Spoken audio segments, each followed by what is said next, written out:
Shri V D Satheesan, very good morning. Full A+ കിട്ടിയ വിദ്യാർത്ഥിനി റയാ സമീറും 9 A+ കിട്ടിയ വിദ്യാർത്ഥി മുഹമ്മദ് സിനാനും അടക്കം നമ്മളുടെ ഒപ്പമുണ്ട്. പ്രിയപ്പെട്ട ശ്രീ വി ഡി സതീശൻ, ഞാൻ ഈ വിഷയവുമായി ബന്ധപ്പെട്ടുകൊണ്ട് കോട്ടയ്ക്കലിൽ ഈ അഡ്മിഷൻ തുടങ്ങുന്നതിന് മുൻപ് തന്നെ ഞങ്ങളൊരു ചർച്ച നടത്തിയിരുന്നു.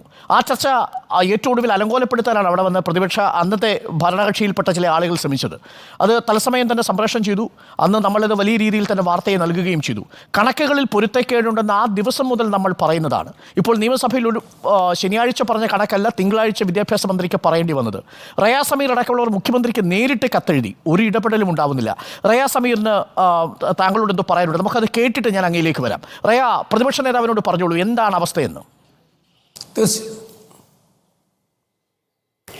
Good morning sir. അങ്ങയെ നേരിൽ കാണാൻ കഴിഞ്ഞതിൽ ഒരുപാട് സന്തോഷമുണ്ട്. Good morning. Good morning. എൻ്റെ ഈ വിഷയം അങ്ങ് അറിഞ്ഞിട്ടുണ്ടാവുമെന്ന് പ്രതീക്ഷിക്കുന്നു. ഇല്ലെങ്കിൽ ഞാൻ പറയാം, ഞാൻ ഫുൾ A+ ഉള്ളൊരു വിദ്യാർത്ഥിനിയാണ്. കഴിഞ്ഞ 3 അലോട്ട്മെൻറ്റിലും എവിടെയും സീറ്റ് കിട്ടാതെ വീട്ടിലിരിക്കുകയാണ്. എനിക്ക് വേണ്ടി സംസാരിക്കാനുള്ളവരോട് ഞാൻ പറഞ്ഞിട്ടുണ്ട്. അവരാരും തന്നെ എനിക്കൊരു നേരിട്ടുള്ള മറുപടി തന്നിട്ടില്ല. അതുകൊണ്ട് തന്നെ എനിക്ക് അങ്ങയോട് ചോദിക്കാനുള്ളത്, എൻ്റെ കാര്യത്തിലായാലും എന്നെപ്പോലെയുള്ളവരുടെ കാര്യത്തിലായാലും എത്രയും പെട്ടെന്നൊരു തീരുമാനം ഉണ്ടാക്കി തരാനാണ്. അത് അങ്ങയോടല്ലാതെ മറ്റാരോടും പ്രസക്തമായി ചോദിക്കാൻ കഴിയില്ല എന്ന് എനിക്ക് അറിയുന്നതുകൊണ്ടാണ്. ശ്രീ വി ഡി സതീശൻ, റേക്ക് മറുപടി പറഞ്ഞുകൊണ്ട് നമുക്ക് തുടങ്ങാം. ഒന്നാമത്തെ കാര്യം, ഈ റിപ്പോർട്ടർ TV ഇക്കാര്യത്തിൽ എടുത്തിരിക്കുന്ന ഒരു ഇനീഷ്യേറ്റീവിനെ ഞാൻ പ്രത്യേകമായി അഭിനന്ദിക്കുകയാണ്. താങ്കൾ സൂചിപ്പിച്ചതുപോലെ അഡ്മിഷൻ തുടങ്ങുന്നതിന് മുമ്പ് നിങ്ങൾ ഈ പരിപാടിയുമായി മുന്നോട്ട് വന്നു. ഈ അഡ്മിഷൻ തുടങ്ങുന്നതിന് മുമ്പ് തന്നെ ഞങ്ങൾ ഈ കാര്യം മുഖ്യമന്ത്രിയുടെയും വിദ്യാഭ്യാസ മന്ത്രിയുടെയും ശ്രദ്ധയിൽ പ്രതിപക്ഷം പെടുത്തിയിരുന്നു. കാരണം കഴിഞ്ഞ തുടർച്ചയായി 1-2 വർഷങ്ങൾ 2-3 വർഷങ്ങളായിട്ട് ഈ അഡ്മിഷനിൽ ജയിച്ചു വരുന്ന കുട്ടികൾക്ക് പഠിക്കാൻ കഴിയാത്ത തരത്തിലുള്ള പ്രശ്നം മലബാറിലെ 6 ജില്ലകളിലുണ്ട്. അത് പരിഹരിക്കണം, അതിന് ശാശ്വതമായ പരിഹാരം വേണം എന്ന് പറഞ്ഞു. അതിൻ്റെ ഏറ്റവും ഇപ്പോൾ അവസാനത്തെ ഉദാഹരണമാണ് ഇപ്പോൾ റേയ പറഞ്ഞത്. ഫുൾ A+ കിട്ടിയിട്ടും 3 അലോട്ട്മെൻറ്റിൽ സീറ്റില്ല.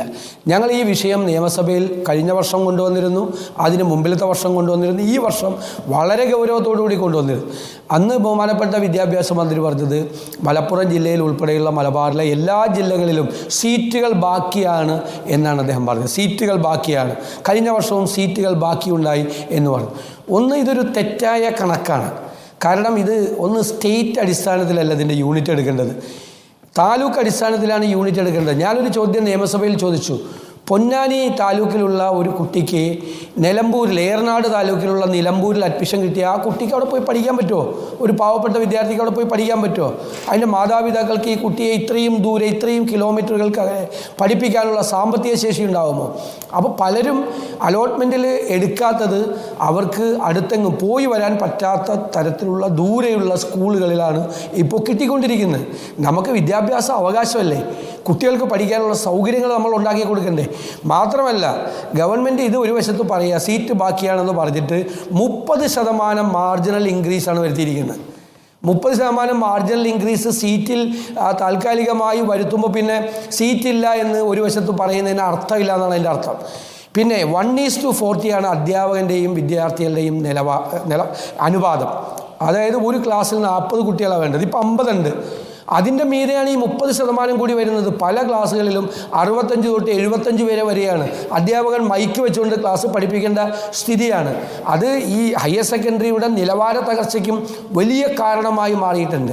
സർക്കാർ ഈ ഉദ്യോഗസ്ഥന്മാർ എഴുതി കൊടുക്കുന്ന, ചില സംഘടനാ നേതാക്കൾ എഴുതി കൊടുക്കുന്ന ഈ കണക്ക് വെച്ചുകൊണ്ടാണ് പറയുന്നത്. ഈ കണക്കിന് യാഥാർത്ഥ്യവുമായിട്ട് യാതൊരു ബന്ധവുമില്ല.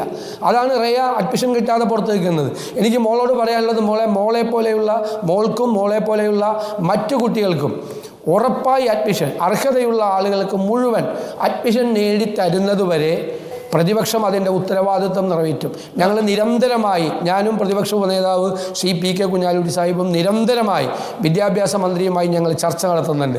നമ്മൾ സമരമൊക്കെ ചെയ്യുന്നുണ്ട്, നമ്മുടെ വിദ്യാർത്ഥി സംഘടനകൾ സമരം ചെയ്തു. പക്ഷേ ഇത് രാഷ്ട്രീയമായി സർക്കാരിനെ പ്രതിക്കൂട്ടിലാക്കാനുള്ള ഒരു ആയുധമായിട്ടല്ല ഞങ്ങളിതിനെ കാണുന്നത്. അതിനേക്കാൾ പ്രധാനമായിട്ട് ഈ കുഞ്ഞുങ്ങളുടെ സങ്കടം പരിഹരിക്കാൻ വേണ്ടിയിട്ട് പഠിച്ച് പാസ്സായി വന്നിട്ട് അതിൻ്റെ രക്ഷകർത്താക്കളുടെയും ടെൻഷൻ. റയാ സമീറിനോടൊപ്പം റയാ സമീർ പയ്യൻ്റെ രക്ഷിതാവ് അച്ഛൻ കൂടി നമുക്കൊപ്പമുണ്ട്. അച്ഛൻ പറഞ്ഞ വാചകം ഞാൻ തന്നെ നിസ്സഹായനായി പോവുകയാണ്. പരീക്ഷയുടെ ഓരോ ഘട്ടത്തിലും മോളെ നീ A+ വാങ്ങിച്ച് പഠിച്ചാൽ സ്കൂളിൽ അഡ്മിഷൻ കിട്ടുമെന്ന് പറഞ്ഞ് വാഗ്ദാനം കൊടുത്തിട്ട് ആ അച്ഛൻ ആ വാക്ക് പാലിക്കാൻ പറ്റുന്നില്ല. ഈ അൺഎയ്ഡഡ് സ്കൂളുകളിൽ പോലും ആ കുട്ടിയെ പഠിപ്പിക്കേണ്ട അവസ്ഥയുണ്ടാവുന്നു. ഫുൾ A+ വാങ്ങി മിടുക്കുകയാണ്. ഇന്നലെ ക്ലാസ് തുടങ്ങി, ക്ലാസ്സിൽ ഇരിക്കാൻ കഴിഞ്ഞിട്ടില്ല. ഇന്ന് ക്ലാസ് ഉണ്ട്, ഇരിക്കാൻ കഴിയില്ല. അടുത്ത ആഴ്ച ഇരിക്കാൻ പറ്റുമോ എന്നറിയില്ല. അൽഗോരിതത്തിൻ്റെ പ്രശ്നമുണ്ട് അടിസ്ഥാനമായി, അത് സർക്കാർ പരിഹരിച്ചില്ല. ഏറ്റവും ഒടുവിൽ ഈ താൽക്കാലിക ബാച്ച് നേരത്തെ അനുവദിക്കാമായിരുന്നു, അത് ചെയ്തില്ല. ഈ നഷ്ടപ്പെട്ട ക്ലാസ്സിന് എങ്ങനെയാണ് റിയാസ് സമീർ പരിഹാരം കണ്ടെത്തുക എന്നതും പ്രസക്തമല്ലേ? ഇത് മിനിസ്റ്ററുടെ ശ്രദ്ധയിൽ അങ്ങനെ പെടുത്തുമല്ലോ അല്ലേ?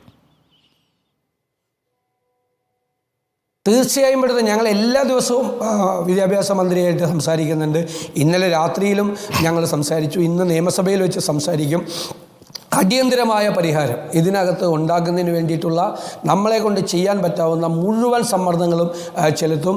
ഞാൻ റേയോട് ധൈര്യമായിട്ട് പറയുകയാണ്, മോളും മോളുടെ രക്ഷകർത്താക്കളും പരിഭ്രാന്തരാകാതെ വിഷമിക്കാതെ ഇരിക്കണം. നമുക്കിതിന് പരിഹാരം ഉണ്ടാക്കി തരാൻ പറ്റും. ധൈര്യമായിട്ടിരിക്കുക. രക്ഷകർത്താക്കളുടെ സങ്കടവും വിഷമവും നമുക്ക് മനസ്സിലാവും. എത്രയോ രക്ഷകർത്താക്കളും എത്രയോ കുഞ്ഞുങ്ങളുമാണ് നമ്മളെ വിളിക്കുന്നത്. രാത്രി വരെ ഫോൺ കോൾ, വളരെ വൈകി വരെ ഫോൺ വന്നുകൊണ്ടിരിക്കുകയാണ്. അവർ പ്രയാസപ്പെട്ട് ഒരു പരിഹാരം ഉണ്ടാകുമെന്ന് കരുതിയാണ് നമ്മളെ വിളിക്കുന്നത്. Okay, thank you Shri V D Satheesan. എനിക്കറിയാം സഭ തുടങ്ങേണ്ട സമയമായി. റേയുടെ കാര്യം അടക്കം അങ്ങേക്ക് സഭയിൽ ഉന്നയിക്കാനുണ്ട്. Thank you Shri V D Satheesan. നമുക്ക് വിശദമായി മറ്റൊരു സമയത്ത് സംസാരിക്കാം. ഈ വിഷയം ഞങ്ങൾ ഏറ്റെടുത്തതുകൊണ്ടാണ് അങ്ങേ ഞങ്ങൾ ഈ ഘട്ടത്തിൽ വിളിച്ചത്. എന്തായാലും റേക്ക് കൊടുത്ത ആ ഉറപ്പ് വളരെ പ്രധാനപ്പെട്ടതാണ്. അത് റേ അടക്കമുള്ള മറ്റു വിദ്യാർത്ഥികൾക്കും ഈ ഘട്ടത്തിൽ ആത്മവിശ്വാസം പകരുന്നതാണ്. പ്രതിപക്ഷ നേതാവിൻ്റെ ഉറപ്പ് കൂടി വന്നിരിക്കുന്നു. സഭയിൽ പ്രതിപക്ഷ നേതാവ് ഈ വിഷയം ഉന്നയിക്കും. റേ അടക്കമുള്ള വിദ്യാർത്ഥിനികളുടെ പ്രശ്നങ്ങൾ പരിഹരിക്കാൻ സർക്കാരിനോടൊപ്പം ഇത് ആവർത്തിച്ചുകൊണ്ട് പ്രതിപക്ഷമുണ്ടാകുമെന്ന് പ്രതിപക്ഷ നേതാവും ഒപ്പം പ്രതിപക്ഷ വിദ്യാർത്ഥി സംഘടനകളും നമ്മളോട് പറയുക കൂടി ചെയ്യുന്നു. മുഹമ്മദ് സിനാൻ, പ്രതിപക്ഷ നേതാവ് പറഞ്ഞത് മുഹമ്മദ് സിനാനു കൂടി വേണ്ടിയാണ്. മുഹമ്മദ് സിനാൻ, വിശ്വാസമുണ്ടോ ഈ പ്രശ്നം പരിഹരിക്കുമെന്ന് അടുത്ത സമയത്ത് തന്നെ? പ്രതീക്ഷയുണ്ട് സാറ്. നിയമസഭയിലൊക്കെ സംസാരിച്ച് അതിന് വല്ല നടപടികളൊക്കെ എടുക്കുന്ന ഞങ്ങൾക്ക് പ്രതീക്ഷയുണ്ട്.